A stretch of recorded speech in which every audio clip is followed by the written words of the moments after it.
Fala, meus queridos, é o seguinte, hoje nós vamos fazer um vídeo aqui falando sobre o nosso marinho. Faz tempo, né, que eu não faço vídeo aqui no nosso marinho para vocês.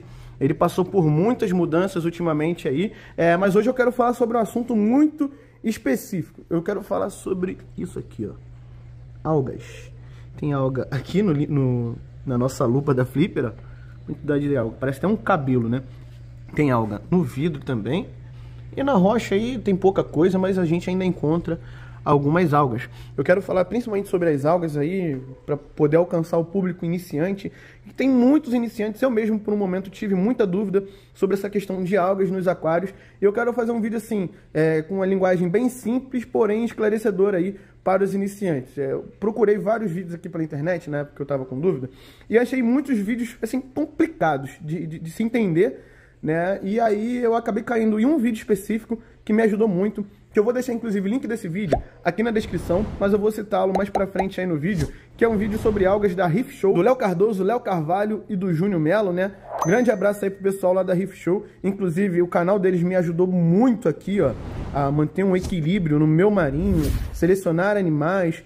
Enfim, eu vou deixar o link desse vídeo aqui na descrição para mais tarde vocês assistirem com calma. Porque nesse vídeo ele fala de umas algas que eu não vou estar citando aqui no vídeo para vocês. Eu vou falar das algas mais comuns. Bem, mas por que eu decidi gravar esse vídeo aqui hoje? Hoje eu fiz uns testes aqui na água do aquário marinho, né? Eu fiz testes de nitrato e de fosfato, vocês já vão entender, né? Porque nitrato e fosfato, principalmente, que eu vou falar aqui nesse vídeo hoje. Aí fiz KH, cálcio, fiz até de pH também, né? Mas hoje eu quero mostrar para vocês principalmente o resultado desses dois aqui. Antes da gente partir para esse assunto de nutrientes, eu quero que vocês entendam o seguinte: as algas são organismos fotossintéticos, elas fazem fotossíntese. Elas dependem, ó, da iluminação do seu aquário para poder crescer, para poder se reproduzir. Elas dependem principalmente, né, da iluminação, mas não só da iluminação.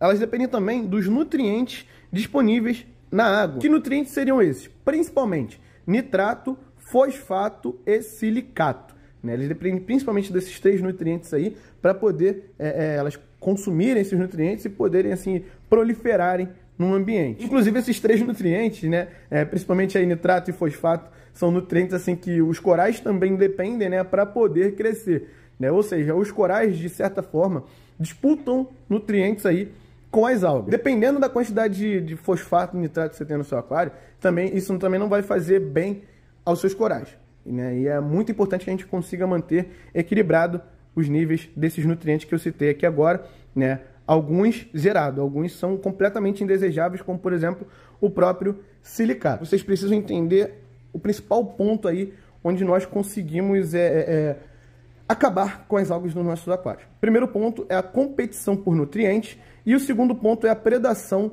dessas algas. A competição por nutrientes, né? Os nutrientes assim que são os mais comuns, né, causadores de algas nos nossos aquários, é o nitrato e o fosfato, também tem o silicato, né? Mas nitrato e fosfato principalmente, né? E como que a gente vai aumentar a competição, né, de nutrientes, né, dentro dos nossos aquários? Simplesmente fazendo os famosos filtros ATS, né, ou filtros aí de algas dentro dos nossos aquários, fazendo um compartimento no nosso SUMP, onde a gente consiga armazenar essas algas, e essas algas dentro dos nossos SUMPs vão consumir, né, essa quantidade de nutrientes da nossa água. Então, as algas que propositalmente estaremos colocando no nosso SUMP, elas irão consumir os nutrientes que as algas indesejáveis, né, que eventualmente aparecem aqui no nosso display, né, consomem também. Então, a ideia é fazer com que as algas que nós colocamos no nosso sistema de filtragem consumam mais nutrientes que as algas indesejáveis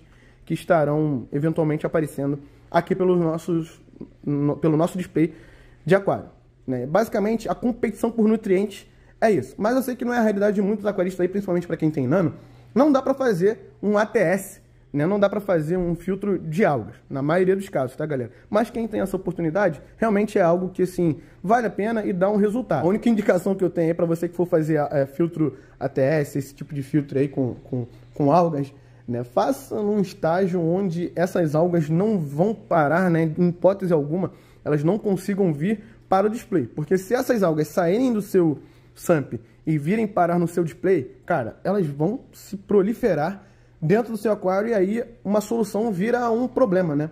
E a solução do problema vira o problema em si, porque essas algas ao invés de se proliferarem dentro do seu SUMP, elas vão se proliferar dentro do seu aquário, que é o lugar onde você não quer que essas algas apareçam. Então, planeje bem, né? Monte bem o teu sistema aí, porque se elas vierem parar aqui, é um problema danado e eu já vi isso acontecer. A predação de algas se dá principalmente pelos predadores, né? A predação, o nome mesmo fala, né? São animais que vão comer essas algas aqui nos nossos aquários. Como, por exemplo, aqui, ó, vou dar um zoom para vocês, tem um paguro, né? Tem mais paguros aí pelo meio do aquário, tem os famosos turbos. Eu preciso colocar mais alguns paguros aqui. No momento eu não estou com problemas com algas aqui no aquário, então eu não estou vendo a necessidade de colocar mais paguros ou turbos aqui dentro, até mesmo porque se eu colocar, eles não vão ter alimento suficiente, né? Eu vou falar para vocês que esse aquário aqui, de display, ele tem uns 100 litros. E eu tenho, sei lá, se eu tiver 8 paguros aqui, 10 paguros é muito. No caso, o ideal para um aquário desse, o cálculo que a gente faz da quantidade de paguros, né, para um aquário, é 1 para cada 5 litros de água. Então, no aquário desse aqui, o ideal é eu ter uns 20 paguros, pelo menos. E eu tenho metade ou menos da metade disso no momento aqui no meu aquário. E aí os paguros, eles comem muito. Essas algas, principalmente essa alga aqui, especificamente, eu coloquei agora, né, ele não estava assim, tá? Mas eu abaixei um pouquinho mais aqui, para que os paguros possam se alimentar dessas algas aqui também, que são as chamadas algas filamentosas. Essas algas parecem cabelos, né? Como eu falei inicialmente aí no vídeo, brincando, mas realmente parecem cabelos. Daí aí eu abaixei aqui um pouco mais caramba, rapaz, a lupa da Flipper, para que os paguros possam alcançar essas algas aqui, possam se alimentar também, já que eu não estou com tantas algas assim dentro do aquário. A gente vai encontrar um ou outro foco, como por exemplo ali, ó. Deixa eu dar um zoom.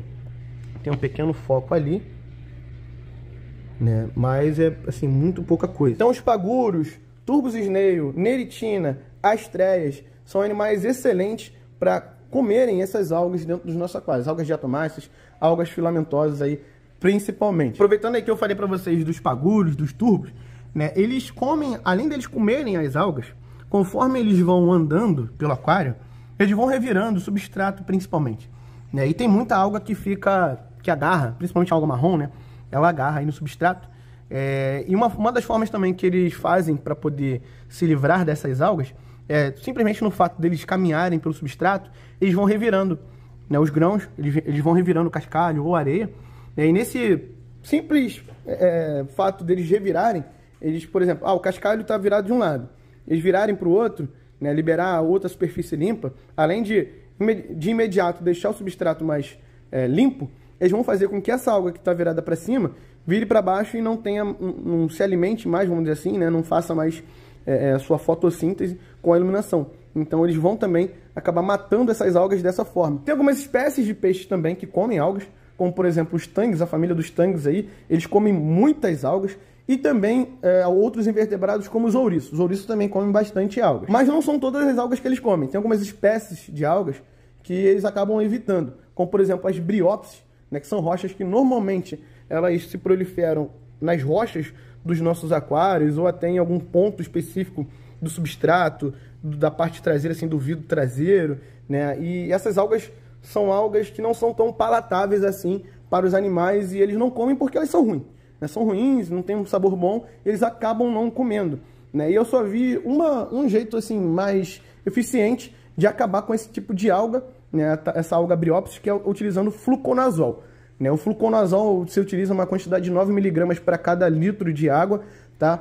Foi uma receita, inclusive, feita por um brasileiro, descoberta, né, por um brasileiro acidentalmente. E essa receita hoje é utilizada no mundo inteiro aí, para quem quer se livrar dessas algas indesejáveis nos nossos aquários, essas algas, né, que normalmente os paguros nem os turbos se alimentam. O fluconazol é um medicamento humano, vai estar passando aqui na tela para vocês em algum lugar aí, é um medicamento para uso humano, né, e que tem que ser utilizado com muita responsabilidade. Beleza, galera? Nesse vídeo que eu falei inicialmente para vocês, lá do canal Reef Show, eles citam a utilização desse medicamento. É por isso que esse é um dos motivos pelo qual eu quero que mais tarde vocês assistam esse vídeo lá do Reef Show, que vale muito a pena. Eu não quero ficar aqui ensinando a vocês porque eu não quero pegar os créditos por isso, porque eu aprendi no canal lá do Léo, né, o Léo Carvalho, Léo Cardoso, o Júnior Melo, eu aprendi lá no Reef Show, então eu quero passar esses créditos a ele.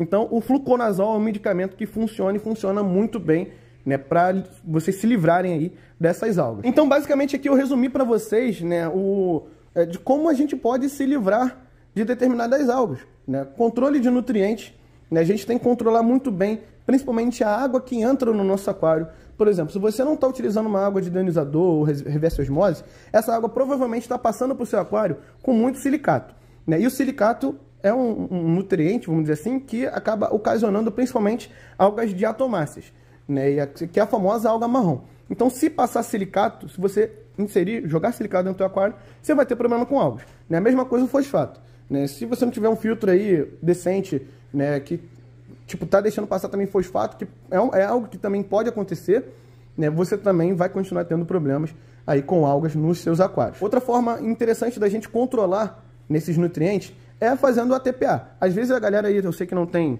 skimmer, né? Esse daqui é um skimmer da Red Starfish que me ajuda muito, um SQ70, né? Já vou falar um pouco sobre o skimmer, né? Eles acabam nos ajudando a remover um excesso aí de proteínas e matéria orgânica que acabam ficando acumuladas aí nos nossos aquários, né? No caso, para quem não tem o skimmer, para quem só tem um hang-on, isso acaba não acontecendo. No caso, tudo isso que vocês estão vendo ali dentro, que às vezes fica até pior, ou está até de boa, olha como é que está um líquido bem escuro. Toda aquela matéria orgânica, toda aquela proteína que está ali dentro do skimmer, acaba ficando disponível na água do nosso aquário, né? E aí já é o suficiente para a gente ter um fosfato, por exemplo, alto, um nitrato alto dentro do nosso aquário, né, que vai acabar ocasionando também um surto de algas. Então, para quem não tem skimmer, para quem tem aquário só com hang-on, o ideal é que você faça TPA, faça manutenção com uma maior frequência, tipo semanalmente, aí, de 15 em 15 dias. Eu aqui faço normalmente de mês em mês, às vezes eu acabo fazendo de 15 em 15, tá? Mas normalmente eu faço de mês em mês a manutenção aqui do meu aquário, até porque eu tenho uma população bem controlada e eu também não exagero na hora de alimentar os animais, e eu no momento não estou alimentando corais. O único bicho que eu alimento aqui é a anêmona, tá? A anêmona é um alimento de 15 em 15 dias. Se liga aqui nos testes, ó. Eu tinha falado que ia mostrar pra vocês, ó. Teste de nitrato. O nitrato tá batendo em torno aí de 5, entre 5 e 10 aqui, mais ou menos. O correto, galera, é sempre a gente olhar assim por cima, tá? E aí, lembrando também que o vídeo aqui, ele dá uma valorizada em algumas cores, principalmente no que é rosa, amarelo, verde, vermelho, enfim. Aqui ele tá nessa faixa aí de 5 a 10. E aqui o fosfato tá bem baixinho, cara. Quase que não dá pra ver, acho que no vídeo não vai dar pra ver. Mas tá sim com uma alteração, uma leve alteração pro azul, né? Então acredito que tá aqui nessa faixa de 0,1. O fosfato, ele tá realmente bem baixinho. O nitrato que tá um pouco mais alto, mas esses níveis aqui, para um aquário marinho como o meu, no caso, né, tá bem de boa. Tá tudo bem controlado aqui, galera. Então, a ideia é sempre manter zerado, quase, não diria impossível, mas é bem difícil, né? E também nem é recomendado manter tudo completamente zerado, mas manter bem controlado. Para quem tem hang-on, o recomendado aí é fazer uma manutenção, né? Fazer TPA com uma frequência maior para remover esse excesso de proteínas e matéria orgânica que acaba ficando disponível aí na água e que também pode ocasionar nessas algas, né? Para quem tem skimmer, procure sempre um skimmer bom, de qualidade, né? De qualidade, quando eu digo de qualidade, não é para você comprar um skimmer mais caro no mercado, né? Por exemplo, esse da Red Starfish aqui, no meu ponto de vista, tá, galera? Dentro do que a gente tem de importado, ele tem o melhor custo-benefício. E ele, cara, ele trabalha muito bem aqui no meu aquário. A gente vai encontrar, por exemplo, o mais famoso de todos aí do mercado que o pessoal gosta muito, o Bubble Magus, né? Bubble Magus QQ2. Né? É um skimmer bom, tem um bom custo-benefício realmente, só que, no caso, esse SQ70 aqui, que disputa mercado com ele, ele tem um custo-benefício ainda maior, né? Eu considero esse Red Starfish aqui melhor do que esse Bubble Magus QQ2, ainda tem um custo mais baixo. Eu antes utilizava um skimmer aqui muito ruim, cara. Eu utilizava um skimmer da Boio. Ele, cara, não removia nada praticamente, inclusive é um skimmer que vem originalmente nesse aquário, ele vem junto com esse aquário da Boio, é um aquário da Boio, né? Ele veio nesse aquário, só que ele não remove quase nada, galera. Ele é muito ruim de regular também. Enfim, eu não gostei nada. É um skimmer barato, realmente é muito barato. Para quem não tem nada, vai ajudar em alguma coisa? Vai ajudar, mas eu arrisco dizer que ele nada é praticamente a mesma coisa. É um skimmer que você vai encontrar na faixa dos R$300. Um skimmer desse aqui é 3 vezes mais caro, né, do que um desse da Boio, né? Só que, cara, esse da Boio, o que eu falei, pra mim não vale a pena. É muito melhor você fazer um investimento num skimmer desse daqui do que você pagar num Boio aí que não vai fazer diferença quase nenhuma no teu aquário. Então sim, o skimmer ele ajuda na remoção aí das proteínas, da matéria orgânica, ele também acaba nos ajudando aí a aumentar o intervalo entre uma TPA e outra também, e também acabar fazendo um controle de nutrientes dentro da água do nosso aquário. Porque tudo isso que está ali dentro do copo, como eu já falei para vocês, poderia estar em suspensão aqui dentro e também poderia ocasionar um surto de algas ou na proliferação, na reprodução dessas algas aqui dentro do nosso aquário. Então por isso que eu considero o skimmer também um excelente companheiro aí nesse controle, né, da qualidade da água dos nossos aquários. Eu costumo dizer também que o skimmer não é um componente obrigatório, até porque o aquarismo, sei lá quantos anos já tem de aquarismo aí, de existência em si, né, de equipamentos principalmente, né, mas antigamente se mantinha um aquário marinho somente com uma placa biológica de fundo, né, não existia nada disso do que a gente tem hoje. Né, e aí, a galera aí conseguia manter, né, claro, a trancos e barrancos, mas conseguia manter um aquário até com SPS, né, com esse tipo de filtragem. Era difícil? Era muito difícil, né? Só que é aquilo. Quando você não tem toda essa tecnologia, né, o ideal é que você faça uma manutenção com uma frequência bem maior. Que era o que eu fazia, inclusive, quando eu não tinha um bom skimmer aqui no meu aquário. Eu fazia manutenção semanal no meu marinho. Né? E para quanto maior o marinho, mais sal você utiliza e mais gasto você tem. Importante falar também que existem alguns removedores aí pelo mercado. Removedor de silicato, removedor de fosfato, removedor de nitratos aí da água também. De várias, diversas marcas diferentes. O de silicato, por exemplo, tem um da Cera, que é muito bom. Né? De fosfato tem um da Aquaforest, que é muito bom também. Siquem também tem removedor de fosfato.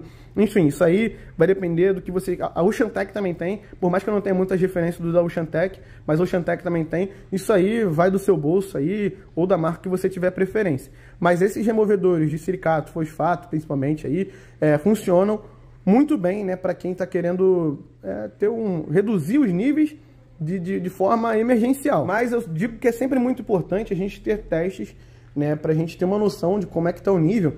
E dependendo do que você tem dentro do seu aquário, se você der um choque, vamos dizer assim, se você reduzir nitrato e fosfato muito rápido, você pode ter problema com alguns corais específicos.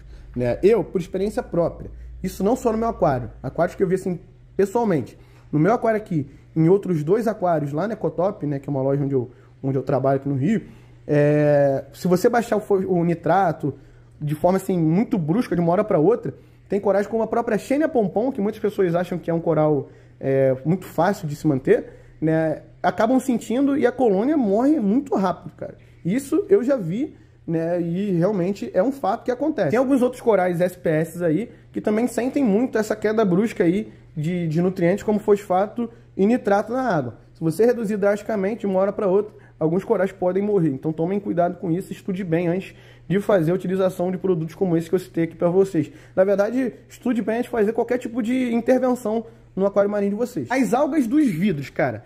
Muitas pessoas falam, Matheus, meu aquário está dando muita alga no vidro, o que eu posso fazer, o que pode ser? Existe alguma fórmula mágica para nunca mais dar alga no vidro?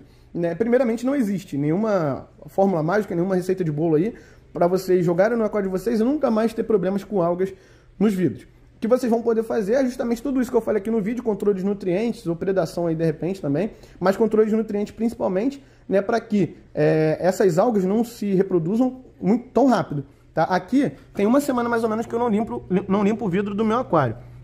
Lá tem uma alga verde que é um pouco mais resistente, né, e aqui ó, vocês vão ver algumas algas marrons, né, que saem com muita facilidade. Eu deixei propositalmente para mostrar para vocês, tá vendo?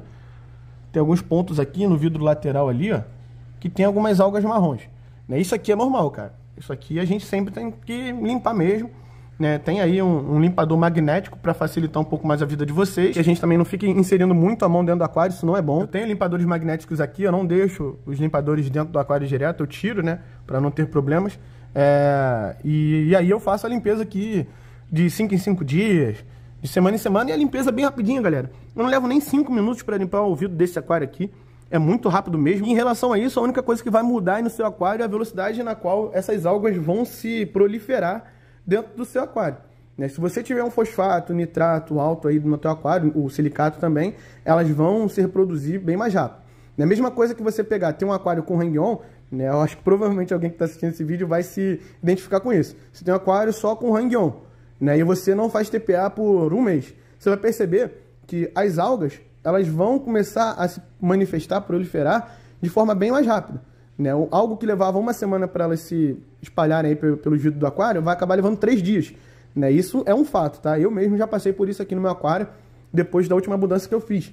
Eu tive um distúrbio aqui no aquário, eu tive picos de nitrato, picos de fosfato, que em 2, 3 dias o meu aquário aqui, o vidro do meu aquário já estava completamente tomado por alga marrom, principalmente, né? Que eu tinha que vir aqui limpar bastante, né? Se eu desse mole, cara, ficava tudo tomado aqui por alga marrom. Então a única coisa aí, mais uma vez, que vocês vão conseguir fazer é aumentar o intervalo entre uma limpeza e outra dos vidros, né? Mas você sempre vai ter que estar limpando o vidro do seu aquário, pelo menos aí uma vez por semana. Você vai ter que fazer essa manutençãozinha de limpeza do vidro, que, galera, pelo amor de Deus, isso é algo muito simples de se fazer, tá? É muito fácil você chegar aqui e pegar, ou que seja com uma buchinha, né, para poder botar a mão aí dentro e limpar. É muito fácil, muito rápido de fazer isso aí, no máximo em 10 minutos, por exemplo, no aquário desse aqui, eu faço isso. Em aquários maiores aí, limpadores magnéticos vão ajudar, vão ser mais eficientes, né? Então, assim, é algo que faz parte de ter um aquário, não tem jeito. Não acreditem em alguns produtos aí que prometem fazer milagres, tá? Tem alguns clarificantes aí que dizem, prometem muita coisa, mas tomem cuidado, tá? Tem clarificante, por exemplo, que tem até sulfato de alumínio na composição, e sulfato de alumínio é um componente que pode ser prejudicial para um aquário marinho, e também ele tende a abaixar o pH. Para o aquário marinho, isso não é nada desejável. Fiquem ligados, se vocês forem utilizar, utilizem clarificante na água dos aquários de vocês, algicidas aí, né? Prestem muita atenção, eu nunca recomendo, né? Algicida, clarificante, não é a solução do seu problema. Você tem que ir no que está causando seu problema, né, para poder resolver, mesmo que às vezes demore um pouco. Às vezes, para você resolver um problema aí de fosfato, nitrato, até mesmo silicato, pode demorar mais de um mês, né? É algo que realmente acontece. Mas não acreditem em fórmula mágica de produto que vai fazer, vai acontecer. Cara, eu já vi muita coisa aí, já vi gente adicionando esse tipo de produto e tendo outro problema. Então prestem muita atenção. Para a galera que tem problema com algas aderidas aí ao substrato, né? Eu troquei meu substrato recentemente. Eu estou utilizando aqui a Caribe Sea Bioactive Sand, eu acho que esse é o nome. É um substrato que realmente é caro, né? Mas eu gostei bastante, né? Mas não tem necessidade de vocês utilizarem um substrato desse aqui, tá, galera? Eu só tô falando o que eu utilizei nesse aquário aqui, inclusive não é nem patrocínio, não, sem nem quem é que tá trazendo esse substrato aqui pro Brasil, né? Mas se você comprar uma aragonita, por exemplo, que já vai dar um visual bem bacana, eu prefiro 1000 vezes aí uma aragonita, inclusive, do que um substrato desses caros aí que a gente encontra hoje em dia. Falando em substrato caro, eu tava utilizando aqui um substrato da M-Breda, tá? White Reef Sand é o nome, né? Ele é bem branquinho, inicialmente. Só que eu percebi que depois de um tempo, conforme a alga bate nele, os grãos, mesmo depois dos pagulhos terem revirado, ou até você mesmo fazer uma intervenção e tentar limpar, né, ele fica manchado. Parece que a alga mancha o substrato e depois não tem jeito, ele realmente fica escuro, né? O único jeito de você deixar um substrato desse branco é removendo, né, o substrato que ficou manchado, né? E era o que eu estava fazendo. Era o único jeito que eu arrumei de deixar o substrato limpinho, era removendo essa camada que ficava manchada de alga. É até estranho falar isso, né? Mas é verdade, né? Conforme batia a alga nele, eu tentava remover, até esfregando mesmo, e não saía, galera. Não saía de jeito nenhum. E aí eu acabei tirando todo aquele substrato que eu tinha e coloquei esse daqui, que é bem melhor e é natural também. Tomem cuidado também ao comprar o substrato. Eu recomendo muito mais areias naturais como essa daqui, ou então a própria aragonita, do que desses substratos aí que dizem de repente serem resinados ou algo assim do tipo. Não tô falando só da M-Breda não, tá? Tem outros aí no mercado também que acaba acontecendo a mesma coisa. Enfim, é basicamente isso. O vídeo ficou bem longo, eu troquei muita ideia com vocês aqui hoje, porque eu tentei passar tudo que eu aprendi sobre as algas, sobre o controle de algas aqui no aquário. Eu tive problema, quem me acompanha há bastante tempo sabe que eu lutei bastante contra algas aqui, principalmente depois da mudança.